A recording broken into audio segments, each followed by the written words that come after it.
I'm Clifford. Yeah, the lawyer who supported civil rights. Hear me out.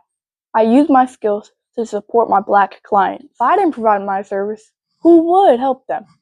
You remember Rosa Parks, who refused to go to the back of the bus? It's people like that I'm here to help.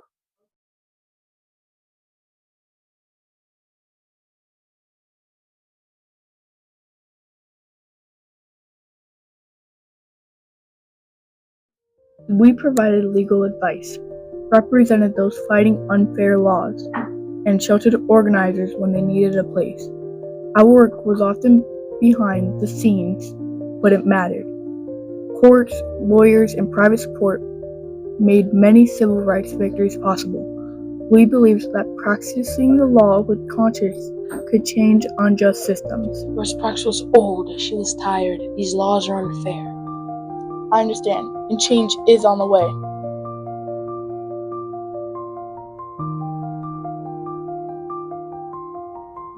Clifford Durr was more than a lawyer.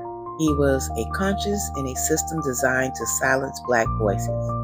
When he took on cases that others refused, he wasn't just defending clients in court, he was defending their humanity. During the Civil Rights era, when unjust laws sought to diminish Black citizens, Durr stood alongside his clients with unwavering conviction. He understood that behind every case was a person whose dignity had been stripped away by a system built on inequality. As we continue our journey on the Underground Railroad, we travel back a few years earlier to visit President Harry S. Truman.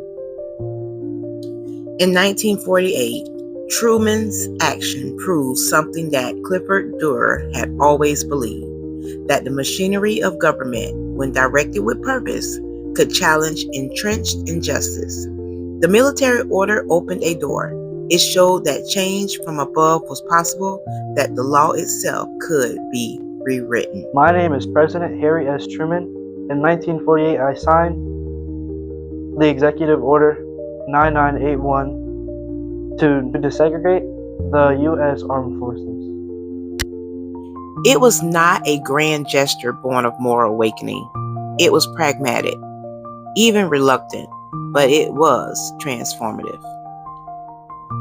Truman's bold move revealed a hard truth. Executive action alone was not enough. The South would resist, the courts would be tested, and a new generation would be needed to finish what had been started. The Tuskegee Airmen existed before Truman became president in 1945. But his 1948 Executive Order 9981, desegregating the military, had a direct impact on them. Truman's order accelerated the integration of the Air Force, which meant the all-Black fighter group could finally operate as full members of the U.S. military. Truman was aware of the Tuskegee Airmen's achievements during World War II, their combat success, and the racism they faced. Despite that success, created political and moral pressure. However, Truman's desegregation order was not primarily motivated by the airmen. It was framed as a military efficiency readiness issue during the Cold War. The Tuskegee Airmen had already rewritten history. Flying combat missions over Europe, they proved that race had nothing to do with courage, skill, or patriotism. Yet, when they returned home, they faced the same segregation, the same indignity, the same injustice. The Tuskegee Airmen's sacrifice had cracked open the door, but cracking it open was not enough. The door would have to be torn down, piece by piece, in courtrooms and on the streets by people willing to fight for what should have always been true.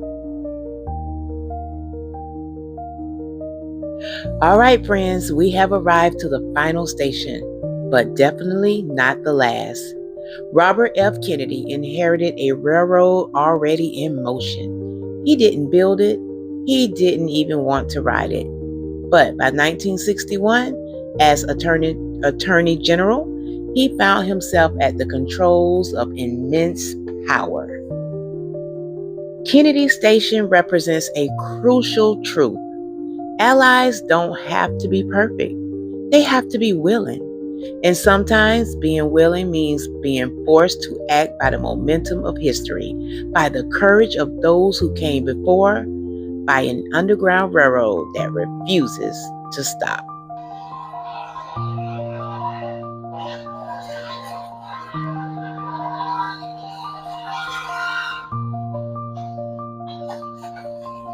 Believe in the Constitution of the United States if you show by your actions that you feel that one element of your population is inferior to another. The University of Alabama campus at Tuscaloosa is under a tight security guard of state police as Governor George Wallace appeals for calm. Hello there. My name is Robert F. Kennedy. As Attorney General and later as Senator, I confronted the unrest and inequality of the 1960s.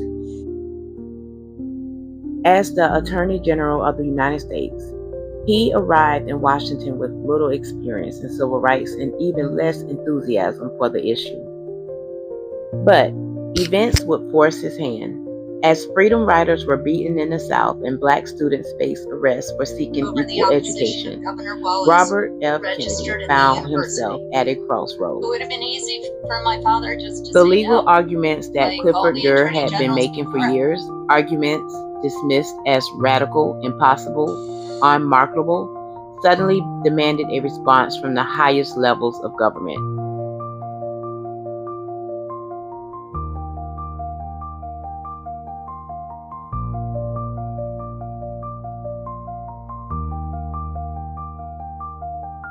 I pushed for civil rights enforcement, opened federal investigations into discrimination, and met with leaders and ordinary citizens from troubled cities to listen. Now, at times I faced political pressure. I chose to press for fairness anyway. I believe that it was the federal government's job to give every citizen equal rights, and that listening to people who have suffered is the first step towards justice. By 1961, Robert F. Kennedy inherited a movement that had been building for decades. Durr's legal arguments, Truman's executive action, and now the streets themselves were demanding justice. Kennedy's question was no longer whether change would come, but whether he would lead it or resist it. Robert Kennedy to overcome the institutional